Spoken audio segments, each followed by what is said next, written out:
Hello, you wonderful people, and welcome to another episode of Not Too Comic Book. This being a show where we talk about TV shows that are adaptations of comic books. For today's episode, I'm going to talk about the series premiere of Gannibal. Great series premiere. A lot of really interesting things went down in this episode, so let's break it down. Obviously, they wasted no time kind of throwing you into the thick of things. Obviously, Officer Kano showing up and calling the whole village out for being cannibals. As we kind of find out later on from Daigo's perspective, there's like one cop that kind of patrols and kind of looks after that entire village. So I guess who knows how long Kano was on that patrol before like he finally snapped, being like, "Oh, you guys are cannibals. I know what you are." And the fact of the matter is he went looking for something and ended up getting killed at the very end. And what I thought was so interesting is that when Daigo and his family shows up, it's like, oh yeah, Kano, he was the previous officer. He must have left these photos here. Yeah, this is his wife and his daughter. Yeah, they said he's gone missing, but not until after he got caught up in gambling, pachinko stuff, and then also he basically retired because of that. And you're like, interesting. So that begs a whole bunch of questions. One, are the higher ups have to be covering that up. There has to be someone connected to that village that's in the police or high enough to be able to make that kind of get swept under the rug. Because how else would you? I guess not unless the people from the village pretended to be Kano and reached out and was like, yeah, we're not, I'm done. I'm sorry. I brought shame because I'm so addicted to gambling, and I brought shame to my family and disappeared. Like, the fact is no one's looking into that more. The fact is Daigo was just like, oh yeah, he disappeared. And Yuki's, his wife, is like, oh, interesting. So I can only assume based on just that, his family, in particular, I don't think his daughter bought into that story. She's like, there's got to be more to that. My dad wouldn't just up and disappear, because the gambling thing probably came out of nowhere. So that's interesting. And obviously, we're getting introduced to Daigo and his family, and they're running, not necessarily running, but there's something that went down, because Daigo's like commanding officer was like, right, don't act like you have a squeaky clean record. So he kind of has to take whatever, like, essentially whatever crap they're shoveling in his face, he has to take it. That's the whole reason why he's at the village in the first place, is because they told him to come here, because he can't really refute them. He kind of has to do what they say. So the question is, what did he do? And whatever it is, it has something to do with Mashiro's circumstances. Why she doesn't talk. Why Yuki got super upset with her doing origami. You know, like, what? I guess maybe the origami has some ties. Like, maybe like how she deals with everything is like she does origami, and maybe they're like, stop doing origami and actually talk to us. Or is it just like, right, what she makes with her origami is representative of the situation that they're trying to get away from. Obviously, like, it's a weird circumstance for Daigo, because like, basically, he almost feels like the entire village rolled up, was like, oh my god, hey, let's walk you through town. It's like, I mean, I think it's supposed, because I mean, I'm very ignorant to like the more countryside, the countryside when it comes to Japan.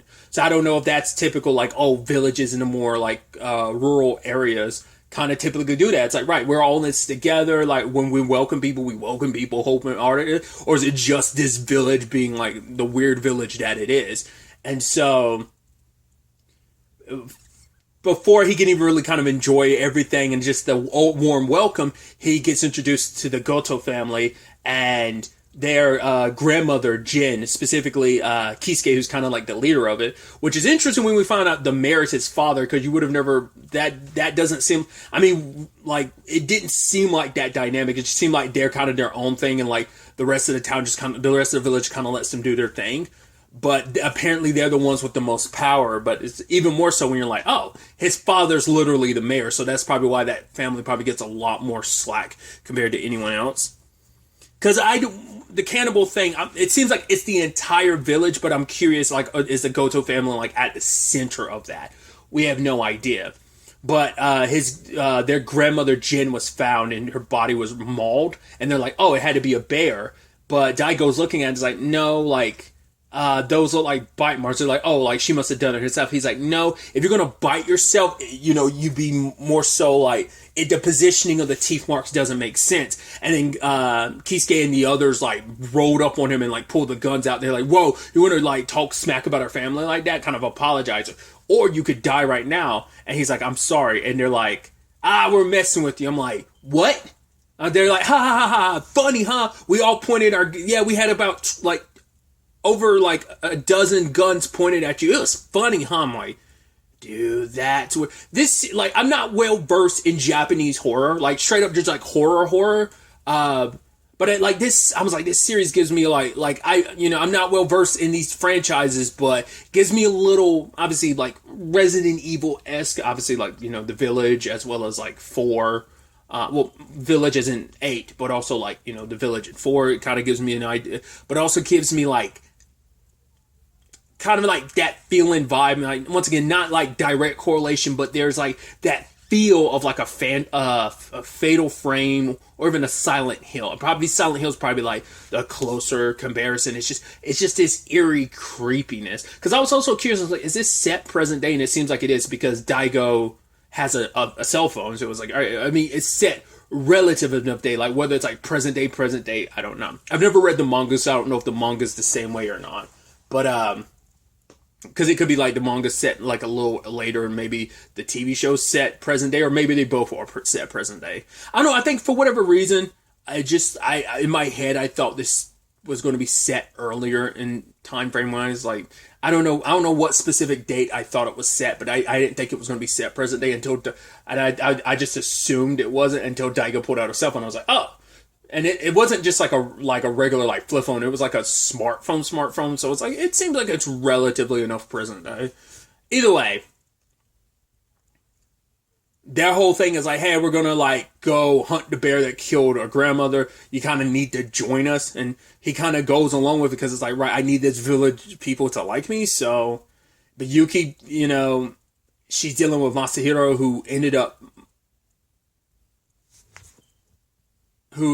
not Masahiro, Mashiro, who ended up running off on her own and ended up meeting, I don't even know if this person is human. And at first I was like, is that a finger in his mouth? I couldn't tell. I was like, that looked like that's like a finger or something in his mouth. It turns out later on it super was. And like the fact that she wasn't scared, like she offered him like one of her like treats or whatever. And I'm like, what's going on here? What's that little girl's deal? I mean, you know, you kind of lean in, especially like Japanese stuff tends to lean into like the. I mean, I think it's become a thing every culture kind of leans into now, but I feel like it was a really big thing with Japan. It's leaning into the creepy kid culture. The whole creepy, spooky kid thing. I feel like I always attributed that as kind of like a very like Japanese horror thing, but I mean, obviously a lot of things have kind of, but I don't know if that's all stemming originally from Japanese or whether it's just like where that all initially stemmed from. But either way, like she gives off creepy vibes, but it's not like a ghost or demon creepy vibes. It's just there's something off about the little girl, but I think it's because of whatever experience they've dealt with. Later on, Daigo ended up opening the box, and because she kept the finger, and he ended up having the test results run, and later on it turns out, oh cool, it's not Jin's finger. So it's like, yeah, someone else is missing a finger. So it's like, cool. Because you could tell like the Gato family, like they know what's what, and they ended up using a bear as an excuse, because even later on when they do hunt the bear down, Kisuke's like, well, problem solved, because now that the bear is dead, now I guess they figured they had to do that because they didn't want to take the chance that, I guess they want to present themselves as normal as possible. So like, hey, the moment something happens, like, well, we got to cover up the fact is that Jin died. I guess we're just going to have to make it seem like a bear did it. And, oh, the bear's dead. Cool, that's settled. They cut it open, like got its stomach and cut it open and be like, oh, here's some glasses. I'm not sure if that's the same. It probably is a different lens from the one that was before. But I was like, how do you know it's not the exact same lens as the one you found it like near her body the other day? But it's like, oh yeah, they're going to have to like, I mean, Daigo, I guess, looked at it enough to be like, I think it's her, but like, he does seem like he probably sent some of those samples back for them to kind of confirm. Plus, they had the whole eating the flesh of the bear just because it's like, right, this is how we keep our grandmother alive, which I thought was so interesting because that, well, for one, I think that's a very traditional hunting thing. Like, you eat a piece of it. Like, you don't like eat it all like that, but I think you eat a piece of the kill. Obviously, not the most sanitary, healthy thing to do, but. And I love that they were trying to get Daigo to do it. And I was like, oh, is he actually going to do it? And he did it, but then he spits it out. And they made sure to show you that the dog ate it. And I was like, now that's interesting. Now, what's going to happen to that dog? If some shit happens to the dog, that's just going to end up making it clear, like, something was off there. But, like, the fact is, they didn't just get one bite. They were digging in like it was like a full course meal. And I was like, that's interesting. So I'm curious what that's all about. Like I said, they had their tradition of being like, right, this is how we keep Gin alive, flowing through our blood, like she's always still with us, is by making her basically a part of us, by consuming this bear that consumed her. But it's still like, you would, once again, like, I feel like the more traditional thing is to eat a bit, like slice off a small piece of what you killed before you cook it and prepare it and stuff like that. But that seemed like the more traditional hunting thing. But once again, Village has got its own thing going on, as we know.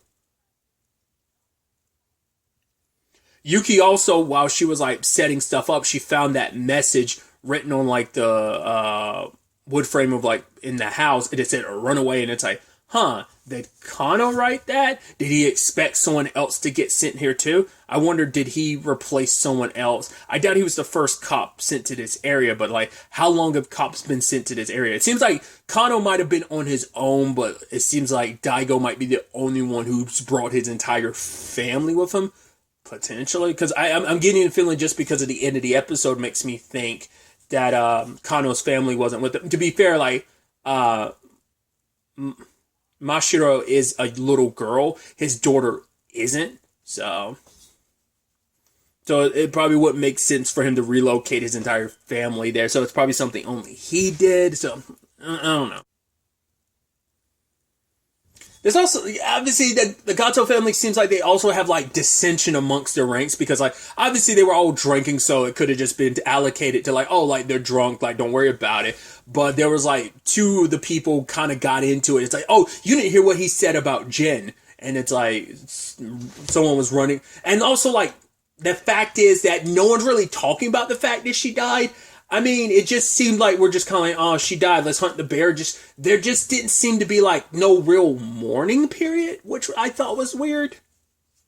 And then it's like, oh my god, like, all everyone, the stay-at-home situation, wives were just like, oh my god, yes, they found the bear, like, that's good. But then there was someone, was it Kakano, who was kind of like, oh, I bet you're all happy that she's dead. And she gets called a brat for saying all that, and you're like, what's that about? Like, maybe Jin had to die because she wasn't about whatever this is. Like, we don't know whether, like, maybe it's like almost like a cannibal cult thing they've got going on, and makes you wonder, like, is that person out there in the woods the person that Mashiro ended up running into? Could that be like Kisuke's grandfather or something like that?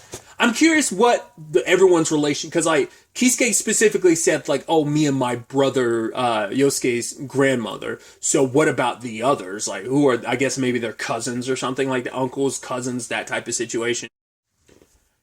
I don't remember if I actually went back and finished the point I was making, but part of me was wondering, like, did Jin like end up getting killed because she wasn't all in support of everything that this family was doing? It's like, oh, y'all on this cannibalistic stuff. Once again, while what's her name, Kakano, was like, oh, you guys are happy she's dead because she maybe turned again. Maybe this has been a very long running tradition in its village for a long time, and maybe she was trying to break free of it, and maybe she didn't agree with it anymore, and she had to go. Maybe because she was kind of like the family leader, but it's like, well, she's not filling the role she's supposed to. But once again, whatever went down in it for Daigo's past, it seems like he blames himself, because he's like, oh yeah, Yuki, I'm sorry for everything I'm putting you and Mashiro. But it's like, what did you do? What, like I said, once again, what are you running from that Cause it seemed like when he was looking at his daughter at one point in time when she was folding the origami, we got like the slightest 1 second glimmer at something. And once again, whatever it is, he blames himself. And I don't know if Yuki necessarily does, or maybe she just, trying not to. It's like, hey, we're a family, we're okay.